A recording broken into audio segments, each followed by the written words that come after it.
नमस्कार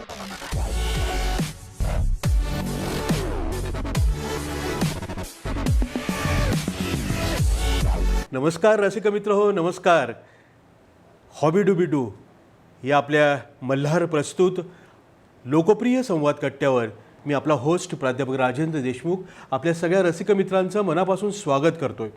मंडळी, आज आपल्या 148व्या भागामध्ये आज आपण एका कलावतीला जिनं आपल्या भारताचं प्रतिनिधित्व थायलंड या ठिकाणी झालेल्या मिस हेरिटेज इंटरनॅशनल स्पर्धेमध्ये केलं आहे.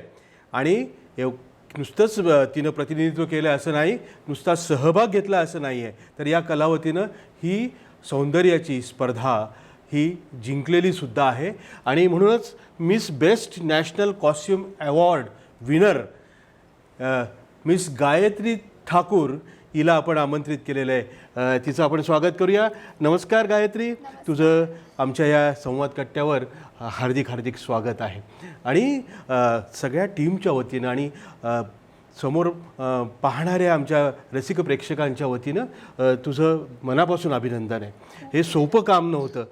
मला एक सांग, या सगळ्यांना उत्सुकता आहे, हे सगळं ही सगळी जर्नी जी आहे ती मुळात तू एक कलावती, तू एक मॉडेलिंग करणारी यशस्वी अशी मॉडेल आणि थिएटर आर्टिस्ट पण आहे. त्यासोबतच गायत्रीनं मी आपल्या सगळ्यांना सांगू इच्छिन की लोककलेची ती पदवीधर आहे. शिवाय लोकनृत्यामध्ये पण नैपुण्य तिनं संपादन केलेलं आहे. आणि आपल्या बहिणाबाई कवयित्री बहिणाबाई उत्तर महाराष्ट्र विद्यापीठाची ती विद्यार्थिनी आहे. सोशॉलॉजी मला वाटतं तू करतीयस, बरोबर आहे? तर हे सगळं हा सगळा तो प्रवास जो मला पण माहिती आहे आणि आपल्या प्रेक्षकांपैकी काही लोकांना माहिती असेल, पण हे सगळं होत असताना एक थिएटर आर्टिस्ट म्हणून तू राज्यनाट्य स्पर्धासुद्धा गाजवलेली आहे. पण मग ह्या सौंदर्य स्पर्धांकडे आपण वळावं आणि थेट आंतरराष्ट्रीय स्तरावरची स्पर्धा गाजवावी असं तुझ्या मनात कसं आलं बरं?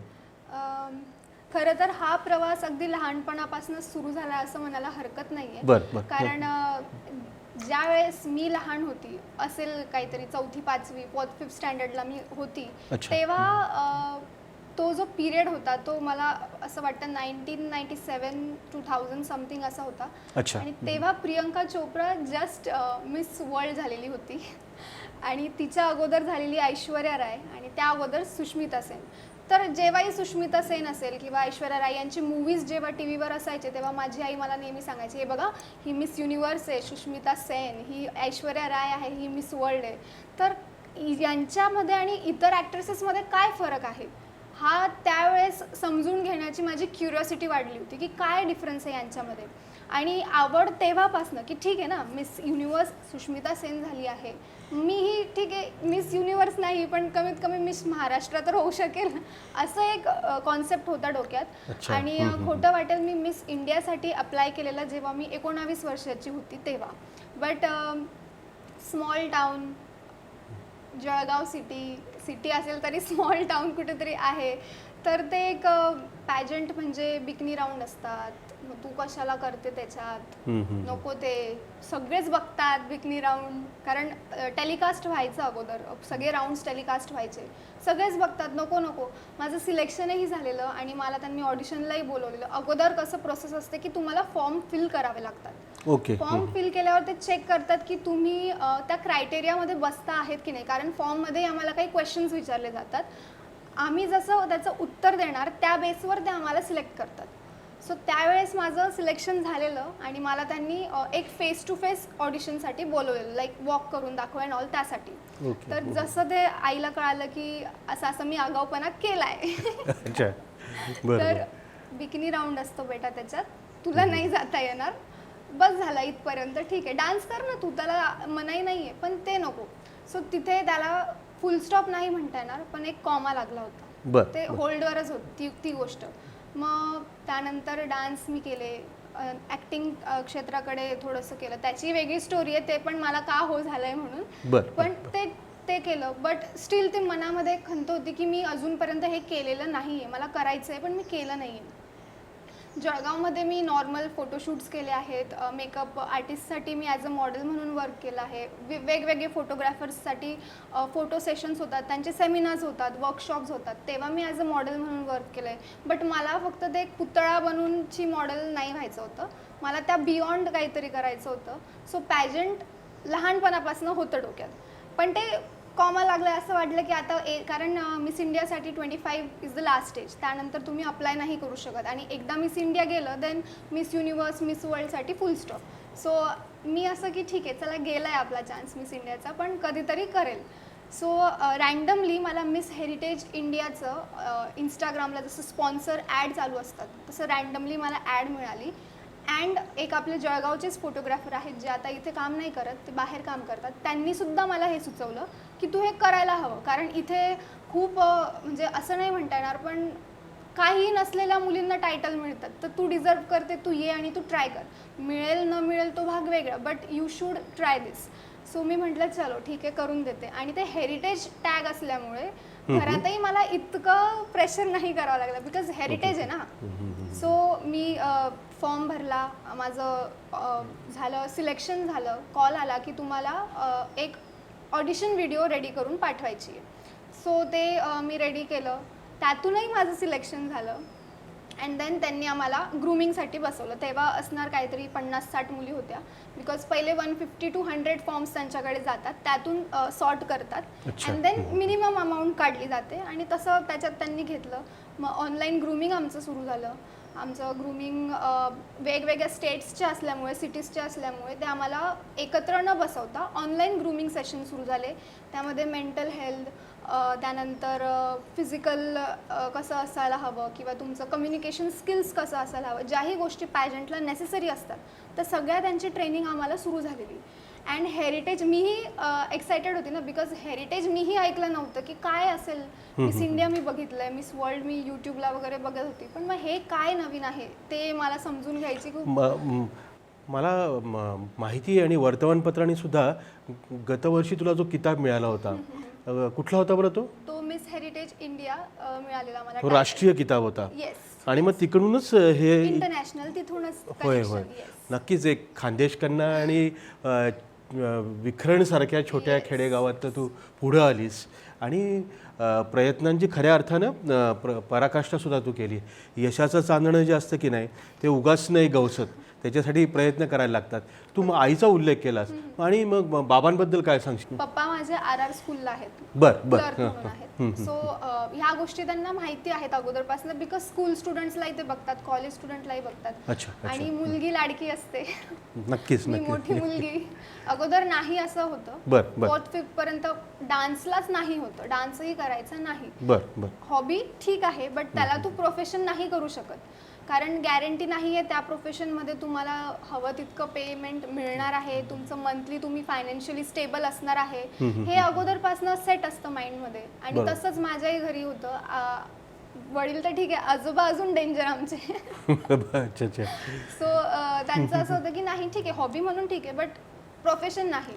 पण आमचं कसं होतं की मी ज्या एरियात राहते तो एरिया तितका आपण टॉप क्लास नाही म्हणू शकत. अजूनही तिथे काही माइंडसेट असे आहेत जे गावाकडचे आहेत. सो तिथे लग्न वगैरे असलं की मी असायचीच की हां अरे आली गायत्री आली, आणि त्यांना माहिती होतं ही डान्स खूप छान करते. सो मी जिथे नाही जाणार तिथे ते कार्यक्रम होणारच नाही असं होतं. माझा एक डान्स तरी असायचा. सो तेव्हा लोकांनी त्यांना सांगितलं की तुमची मुलगी खूप सुंदर डान्स करते आणि तिने हे ट्राय केलं पाहिजे पुढे. ते हां छान करते ठीक आहे छान आहे. बट जसं जसं स्कूलमध्ये, कॉलेजमध्ये मला ट्रॉफीज माझ्या घरी यायच्या, न सांगता जे मी पार्टिसिपेट केलेलं राहायचं आणि मोठमोठ्या ट्रॉफीज घरी यायच्या, तेव्हा कुठे वडिलांना असं वाटलं की ठीक आहे ना, जर मी तर तिचा वडील आहे, बाहेरचे अप्रूव्ह करताय आणि मी वडील आहे आणि मीच अप्रूव्ह करत नाही आहे, तर मी कुठेतरी माझ्या मुलीला थांबवतोय, ती करू शकते, त्यांना माहिती होतं. आणि ते कुठेतरी मग चल ठीक आहे तुला आवडतं ना तू कर. अच्छा. ती माझी डान्सची सुरुवात होती. नाटकासाठी मला वेगळेच पापड वेळ लागले. पण मग एक नक्की आहे की नाही, या म्हणजे ते तुझ्या त्या स्टेटसवरून मी पाहिलंय की कला से क्रांती वगैरे, तर ह्या सगळ्या ज्या काही कला आहेत की नाही, तर त्या नक्कीच पूरक ठरल्या असतील या सगळ्या प्रवासामध्ये. काय सांगशील त्यांच्याबद्दल? म्हणजे एक तर ते तुम्हाला समाधीतपणा लागतो, तुमच्यामध्ये कॉन्फिडन्स लागतो, तुम्हाला ज्युरीजकडनं जे समोरून प्रश्न येतात, आदळतातच मी म्हणेन, तर ते त्याचे हजारो जबाबीपणाने उत्तर द्यायला लागतात आणि ते सुद्धा समर्पकपणे द्यायला लागतात. तर काय कसं झालं एकूणच, आणि थीम कोणती होती या स्पर्धेची? जेव्हा मी नॅशनल लेवलला रिप्रेझेंट केलेलं तेव्हा मी अजिंठा ही थीम निवडलेली. हेरिटेज असल्यामुळे त्यांचं एक असतं की तुमच्या कंट्रीचं एक हेरिटेज साईट तुम्हाला प्रमोट करायचंय. बर. मग ते कुठलंही असू शकतं, ते सांस्कृतिक असू शकतं, नैसर्गिक असू शकतं, ऐतिहासिक एनिथिंग. सो मला अजिंठा घ्यायचं होतं कारण अजिंठाशी कुठेतरी मला असं वाटतं, मी पर्सनली कनेक्ट करते. कारण अजिंठा पूर्णपणे चित्रकला, मग आपण ज्या मूर्ती बारीक बारीक कला केलेल्या आहेत त्याच्यात डान्सर्सच्या पण कुठेतरी कोरीव काम आहे. आम्रपालीची पेंटिंग अजिंठामध्ये आपल्याला सापडते. सो मी कुठेतरी पर्सनली त्याला कनेक्ट करत होती. दॅट्स वाय मी नॅशनल लेवलला अजिंठा सिलेक्ट केलेला. आणि हा पण एक डोक्यात माझा मोठो होता की जळगावपासून अजिंठा जवळ आहे. मी तर लहानपणापासून अनेक वेळा अजिंठाला गेलेली आहे, बट त्यावेळेस फिरायला गेली होती, ट्रिपला गेली होती. बट पर्यटन म्हणून. हां, आणि जसं मी अजिंठा थीम माझ्या कॉम्पिटिशनसाठी सिलेक्ट केली, सो मला असं झालं मला नाही माहिती हे लोक मला काय प्रश्न विचारतील अजिंठ्यावर किंवा मला कसं प्रिपेअर राहायचं आहे. सो मी पुन्हा एकदा गेले आणि तिकडे गेल्यावर मी एक एक पेंटिंग बघितली तिथली.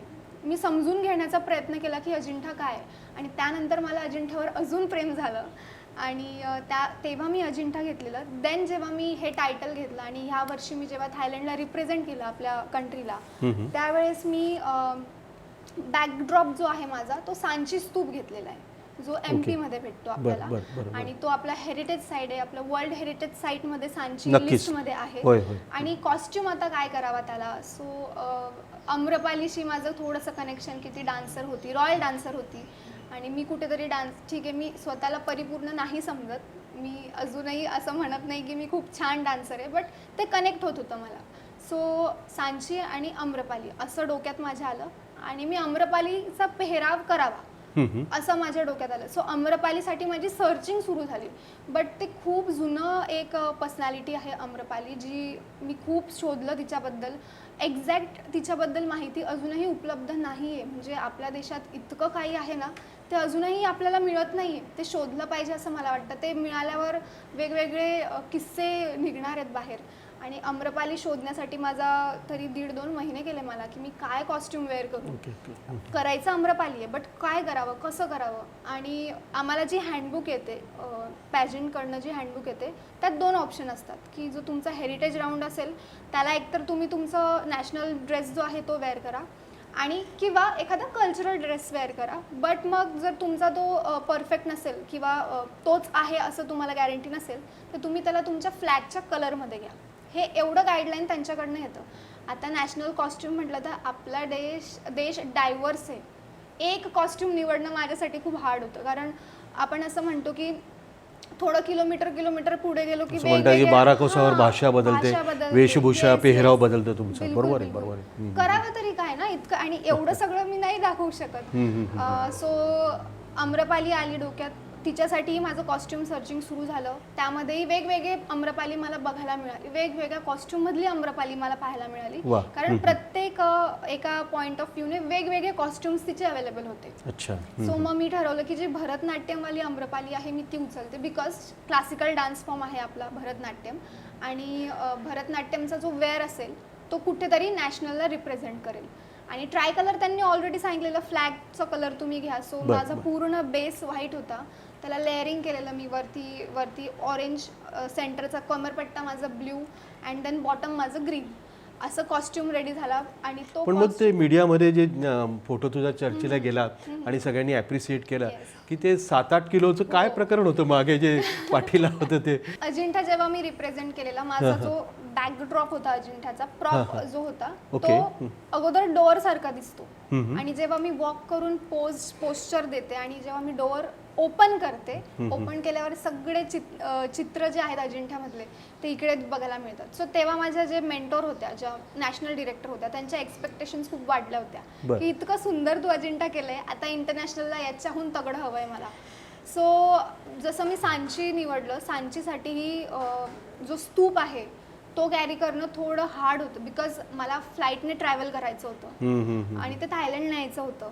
तर मला वाटतं 7-8 किलोचा तो. हो हो 7-8 किलोचा झालेला. वाव. देन मी मेन गेट जो आहे सांचीचा तो रेडी करायला सांगितला. तो मला त्याच्यासाठी जी डिझायनिंग आहे ती मला मिस्टर मुनेश ढाके आणि निखिल सरोदे म्हणून आहेत, एम आर्ट स्टुडिओ असं जळगावला स्टुडिओ आहे, त्यांनी मला हेल्प केलं. ते स्वतः फिल्म सिटीमध्ये काम करून आलेत. सो त्यांनी म्हणजे आपल्या जळगावसारख्या ठिकाणी सुद्धा ते आहेत. वा वा. सो त्यांना मी ही कॉन्सेप्ट सांगितली की मला सांची करायचं आहे, सो बघा आता कसं बसवायचं काय. सो त्यांनी मला एक डिजिटल डिझायनिंग तयार करून दिली.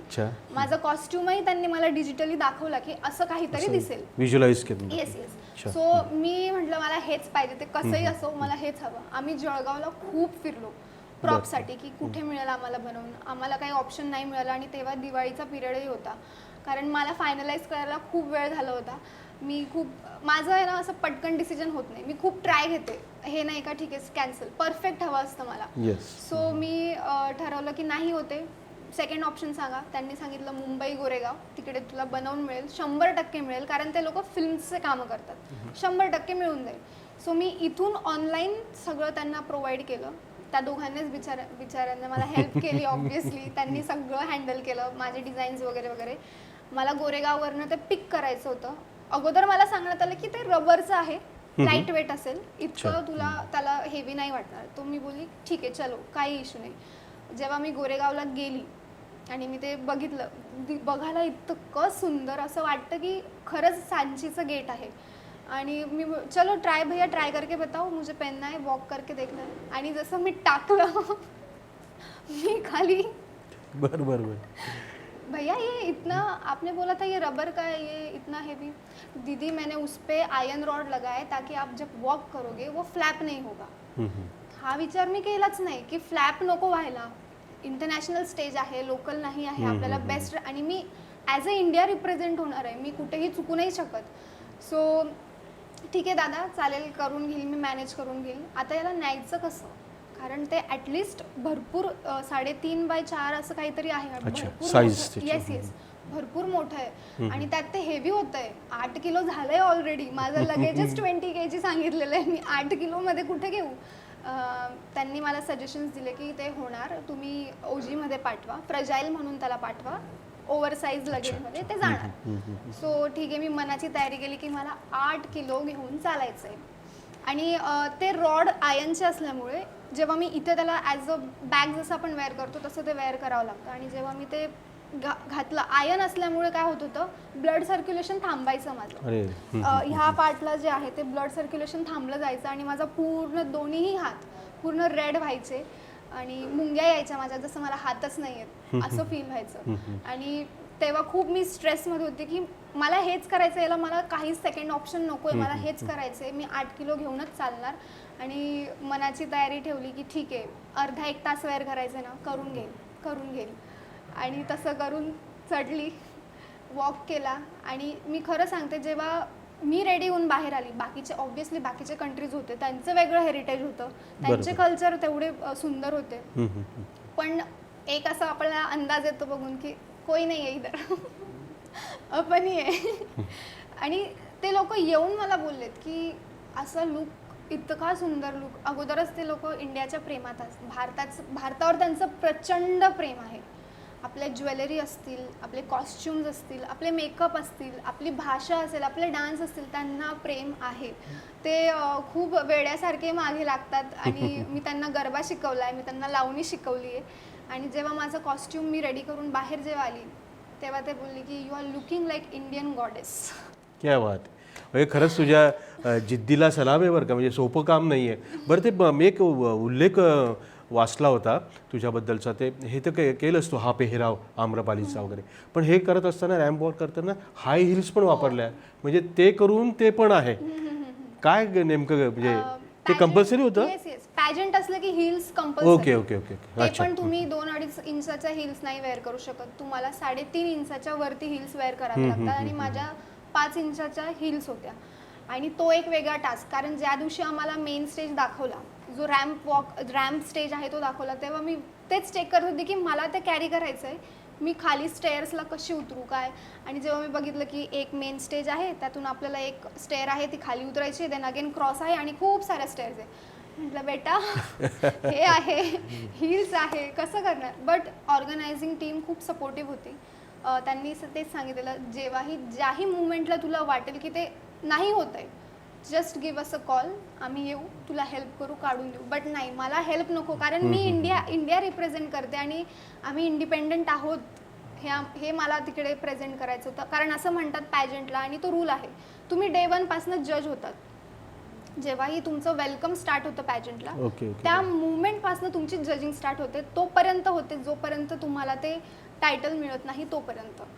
सो म्हटलं नाही, कुठेच नेगेटिव्ह मार्किंग मला द्यायची नाही आहे यांना, मला काहीतरी घेऊन यायचं आहे. सो मी ठरवलेलं की मला हेल्प नको, ठीक आहे, जेव्हाही मला वाटेल की नाहीच होते आता त्यावेळेस काढेल. बट माझं एक म्हणतो आपण मनाची तयारी जी होती ती माझी स्ट्रॉंग मी केलेली होती की मला हेल्प नाही घ्यायची, मी पूर्ण एंडपर्यंत जाणार, त्या फेजमध्ये राहणार. देन उसके बाद जो होगा वो देखा जाएगा. आणि त्या हिल्सवर मग चलो.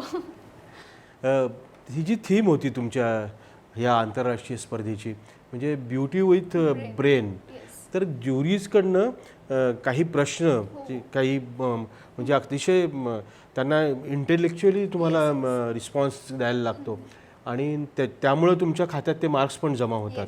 तर त्याच्याबद्दल काय सांगशील, म्हणजे त्यांनी कुठले कुठले प्रश्न केले आणि तू काय उत्तर दिलीस?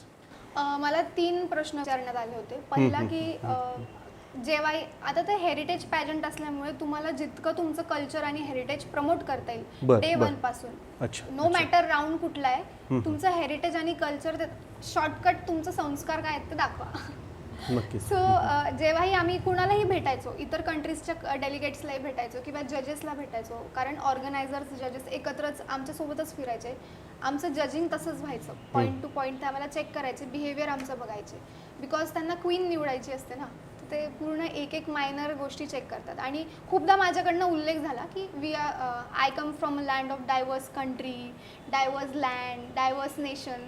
त्यांना ते गोष्ट खूप खटकायची, डायव्हर्स काय हे समजूनच घ्यायचं आहे. सो पहिला प्रश्न मला तेच आला की तुम्ही हे सांगतात की इंडिया एक डायव्हर्स नेशन आहे का, त्याचं रिझन द्या.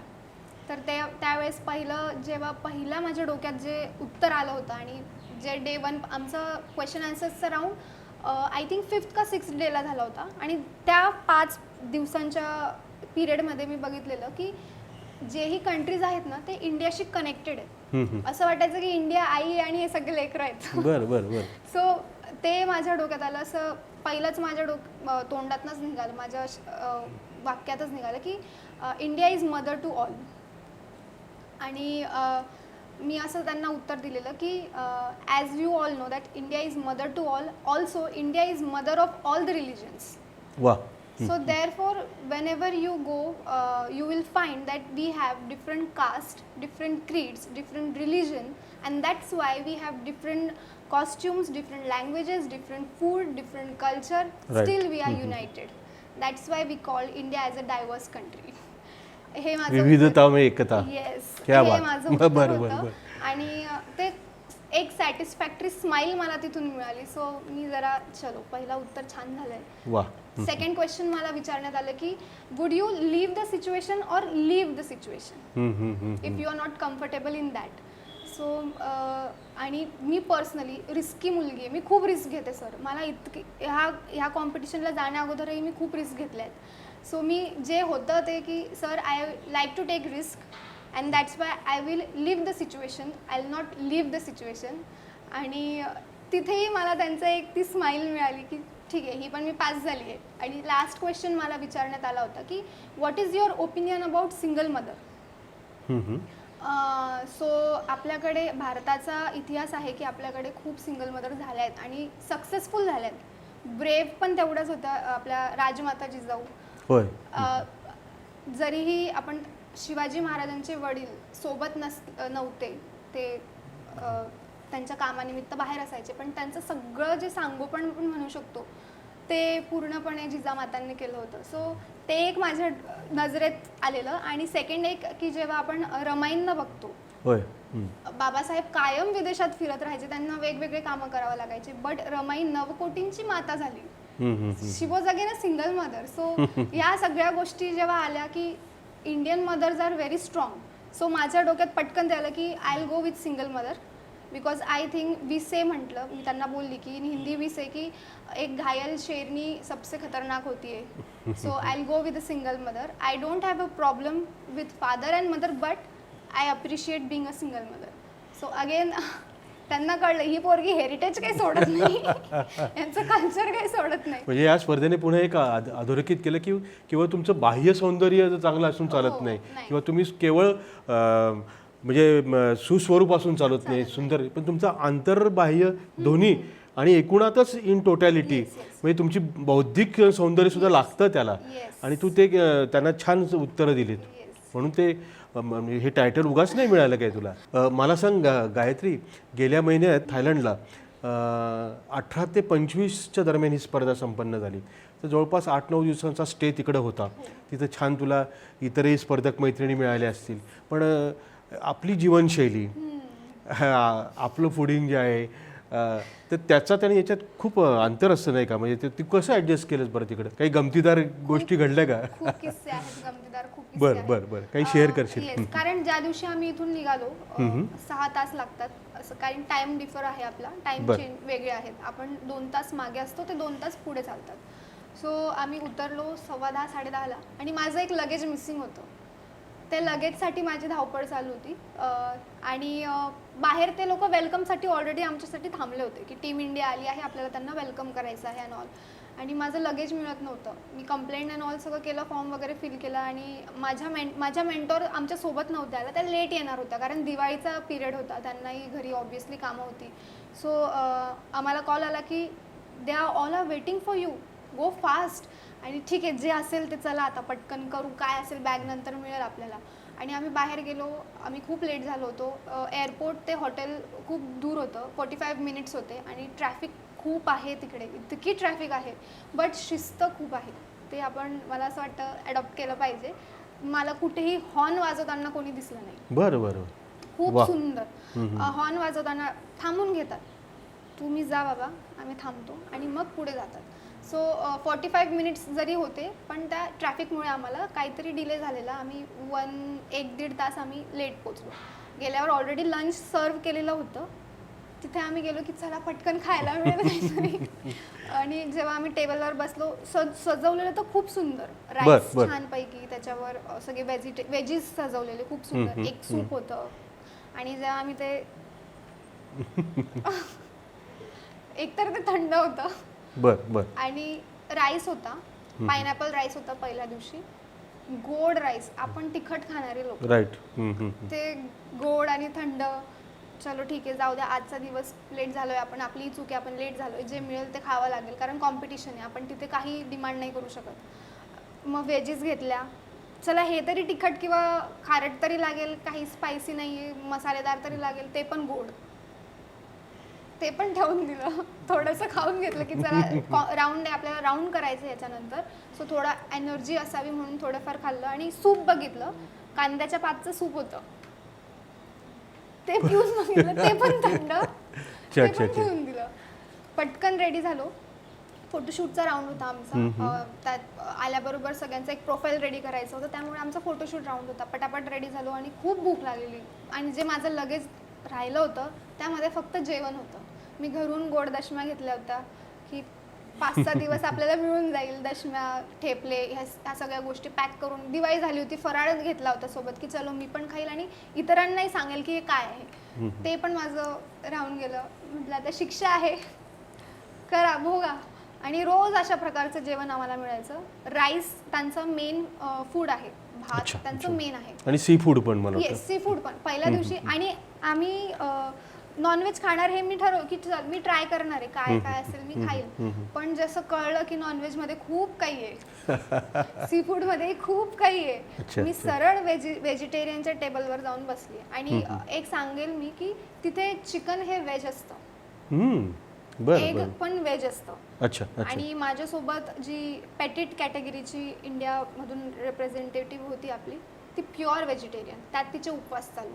बरं बरं बरं बरं. आणि मी पहिले घेतलं राईस खायला, मला चिकन दिसलं, मी तिला सायली खाऊ नको चिकन यायचं, तिने सरळ, म्हणजे चिकन त्यांच्याकडे व्हेज आहे, अंड सुद्धा ते लोक व्हेजच पकडतात, आणि मिल्क इज आपल्यासारखं. म्हणजे बाकी सगळं नॉनव्हेज, चिकन आणि अंड. बरं बरं बरं. गायत्री, हा क्राऊन तू जेव्हा घरी घेऊन आलीस आणि आजोबांसहित सगळ्यांना हे कळलं, आजूबाजूच्या लोकांना, की बाबा हे यश सोपं नाही आहे आणि म्हणजे काय म्हणता येईल, म्हणजे खऱ्या अर्थानं भारताला तू रिप्रेझेंट केलेला आहे. आणि तर मग हा क्राऊन बघितल्यानंतर आजोबा आणि बाकीच्यांचं काय मत झालंय? सगळ्यात पहिले आजोबांनी क्राऊन घेतला. हे असली आहे का ग? म्हटलं नाही दादा, ते असली नसतं, बट त्याचं वेटेज वेगळंच आहे. बरं बरं बरं. ते त्यांना नाही एक्सप्लेन करू शकत होते मी, पण असली नाही आहेत, पण ते मिळालंय मला. हां ठीक आहे, आता काय घालून फिर याला, झालं तुझे पैसे वसूल. म्हटलं तसं नसतं. पण ते बघून, ते जेव्हा माझ्या डोक्यावर गेलं आणि जेव्हा मी रडली होती, ते जेव्हा मला त्यांनी दिलं, तेव्हा त्यांना असं की यार, आपली मुलगी खूप काही करू शकते, फक्त तू इथून बाहेर पड, बाहेर निघ आणि ट्राय कर, एक्सप्लोर कर. तिथून खरं झालं की एक्सप्लोर करायला शिक स्वतःला. म्हणजे घरच्यांनी मला कायम असं सांगितलं की डिपेंडेंट राहू नको कोणावर, इंडिपेंडेंट राहा. ह्या बॅकग्राऊंडचं माझ्या घरात कोणीच नाही.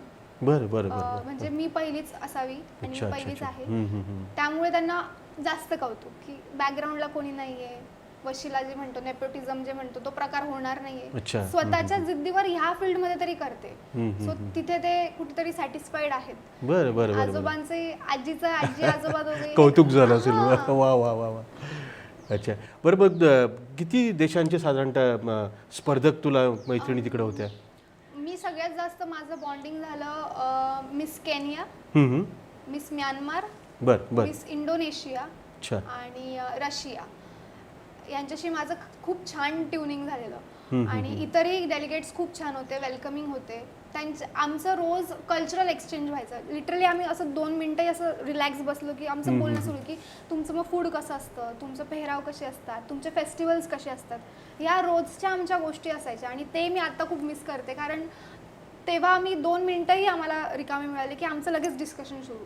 आणि त्यांना इंडियाबद्दल इतकं प्रेम आहे, त्यांना इतकं आवडतं ते सगळं ऐकून घ्यायला. त्यांना गरबा खूप आवडतो. त्यांना गरबा काय आहे हे त्यांना माहिती नाही, बस ते गाणे सांगतात. You do like this, you go round round round round something like this. This is called garba. बरं बरं. मग त्यांना ते मला शिकवावं लागायचं. बट त्यांच्याशी माझं खूप छान ट्युनिंग झालं आणि आता सुद्धा ते लोक कनेक्टेड आहेत माझ्याशी, इन्स्टा, व्हॉट्सअप दोघी ठिकाणी. आणि त्यांचे मेसेजेस पण येतात की वी मिस यू. आणि मग इथून पाणीपुरी त्यांना खूप आवडते. त्यांनी खाल्ली नाहीये, पण ते जे बघितलंय त्यांनी आपल्याला खाताना, युट्यूब असेल किंवा सोशल मीडिया असेल, सो ते ज्या दिवशी मी आल्याबरोबर जेव्हा मी पाणीपुरी खाल्ली होती, मी पहिले पाणीपुरीचा स्नॅप काढून मिस म्यानमारला सेंड केला, see I am eating panipuri. तिचा मला रिप्लाय आलेला की yeah I want to also eat this and you are eating this without me. म्हटलं you come to India, I give the treat. आणि ते त्यांना आपलं फूड आवडतं, बट त्यांना ते खूप तिखट लागतं.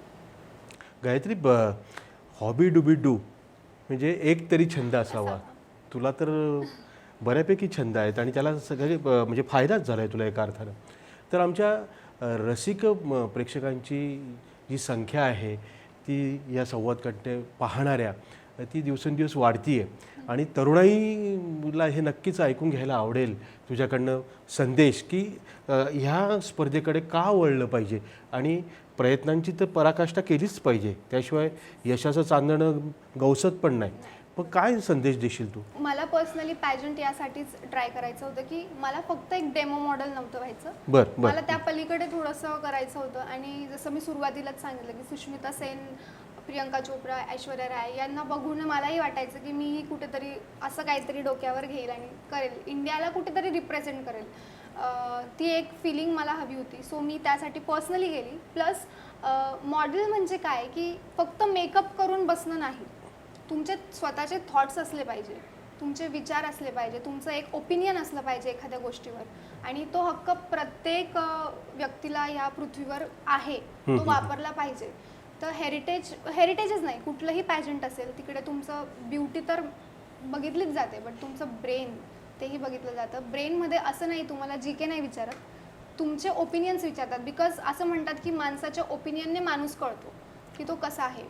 सो त्यामुळे हे ओपिनियन चेक केलं जातं. आणि ज्याही मुलींना मॉडेलिंग करायचं असेल किंवा आवडतं, तर माझं तर हेच सजेशन असेल कायम की आपल्याला फक्त मेकअप करून नाही बसायचं आहे. जर तुम्हाला तुमचे विचार, तुम्हाला तुमचं आयडियोलॉजी फॉलो केली हवी किंवा तुम्ही ॲज अ आयडल म्हणून ट्रीट केले गेले पाहिजे, तर पॅजंट प्रत्येकाने ट्राय करावा, प्रत्येक मुलीने करावा. आणि आजकाल मुलांसाठी पॅजंट असतात. याच वर्षी आपण मिस्टर ग्लोब इंडियाला मिळालं आहे, मिस्टर इंडिया मिस्टर ग्लोब झाला आहे. सो मुलांसाठीही ह्या ऑपॉर्च्युनिटीज असतात. आणि जेव्हा जेव्हा एकमतानेही खूप फरक पडतो असं मला वाटतं. सो आपण आपले मत दिले पाहिजे, विथ पॅजंट विदाउट पॅजंट दोघी ठिकाणी. बट पॅजंट असलं की थोडंसं एक पॉईंट ऑफ व्ह्यू चेंज होतो आणि खूप एक्सपिरियन्स येतात, खूप शिकायला मिळतं, कॉन्फिडन्स खूप डबल होतो. आणि प्रयत्न करत राहावे. माझा प्रयत्न मी सांगते, माझा जायच्या अगोदर ॲक्सिडेंट झाला होता. अरे, दिवाळीच्या दिवशी मी आणि पप्पा, आमचा दोघींचा ॲक्सिडेंट झाला होता. बट बॅकआउट नाहीच करायचं ठरवलं होतं आणि घेऊन आली इंडियासाठी best national costume. So pageant try करावं असं मला तरी वाटतं. बरं, ते गायू ठाकूर वगैरे काय ते, त्याच्याबद्दल पण बऱ्याच पैकी म्हणजे ऐकायला मिळतं. हो, काय ते? माझं इंस्टाग्राम हँडल आहे गायू ठाकूर. ओके. आणि रील. येस. ऍक्टिंगची आवड होती अगोदर. थोडं घरी जेव्हा मी इतकं क्लिअरली नाही सांगितलं होतं तेव्हा आपल्याकडे म्युझिकली यायचं, टिकटॉक म्युझिकली यायचं, तेव्हा मी असं चला करू, काय घरी बसलं असतं करायचंय, कुठे बाहेर जायचंय आपल्याला. सो मी ते ट्राय करायची. आणि तेव्हाही माझं गायू ठाकूर असंच युजर आय डी होतं. देन टिकटॉक आणि म्युझिकली आपल्याकडे बॅन झालं आणि त्याच्यानंतर इन्स्टाला सगळे ॲक्टिव्ह झाले. मग माझं अकाउंट गायू ठाकूर म्हणून इंस्टाग्रामला आहे. आणि लावणी करत असल्यामुळे असं म्हणतात सगळे, तुझे फेशियल एक्सप्रेशन्स खूप छान आहेत असं मी कॉम्प्लिमेंट्स ऐकले आहेत. सो लावणीचे जे फेशियल एक्सप्रेशन्सचे जे व्हिडिओ असतात ते मी करायचे आणि त्याला खूप चांगला प्रतिसाद मिळाला. प्रेक्षकांनी खूप प्रेम दिलं मला त्यावर आणि तेव्हापासून ते थोडंसं हाईप पकडली. तेवढी पॉप्युलॅरिटी मला थोडीशी तिथून मिळाली. आणि कॉलेजमध्ये मी लावणी परफॉर्मन्सेस करायची MJ ला होती तेव्हा. वा वा, म्हणजे लोककलेची तू पदवीधर आहेसच आणि लोकनृत्याची तुला आवड आहे आणि लावणी तुझा वीक पॉईंट आहे परत. तर ह्या खरं तर ही संवाद यात्रा कुठे थांबू नये, पण वेळेची पण मर्यादा असते. या रंगलेल्या गप्पा आपण त्यांची सांगता, तू आत्ता लावणीचा उल्लेख केलास, तर एक झलक तुझ्याकडनं पाहायला नक्कीच. नृत्याविष्कार जो आहे तो आम्ही आसुसलेला आहोत. तुला पुढल्या सगळ्या वाटचालीसाठी मनापासून शुभेच्छा. खरं तर शब्दामध्ये मंत्राचं सामर्थ्य आहे आणि असं म्हणतात की लहरों से डरकर नौका पार नहीं होती और कोशिश करने वालों की कभी हार नहीं होती. तू प्रयत्नांची पराकाष्ठा केलीस आणि म्हणून भारताला यशस्वीपणानं रिप्रेझेंट करू शकली आणि हा टायटल जो आहे मिस बेस्ट नॅशनल कॉस्ट्यूम, त्याची तू विनर ठरलीस. पुन्हा एकदा अभिनंदन आणि शुभेच्छा आमच्या संपूर्ण टीमकडनं. धन्यवाद.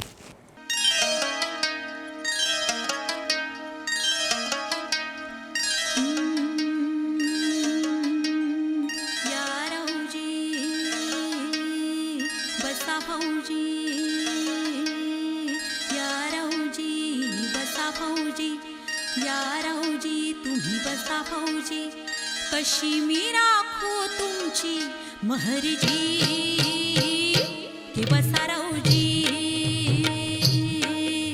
या राऊजी बसा भाऊजी, या राऊजी तुम्ही बसा भाऊजी. कशी मी राखो तुमची महरजी की बसा राऊजी. वळख जुनी धरून मनी, वळख जुनी तुमची धरून मनी, काय करो सांगा मी अहरजी की बसा राऊजी. तुम्हा बघून डावा डोळा झाकला, तुम्हा बघून डावा डोळा झाकला. पडदा लाजचा, पडदा लाजचा, पडदा लाजचा लाजचा फेकला, पडदा लाजचा लाजचा फेकला, पडदा लाजचा लाजचा फेकला.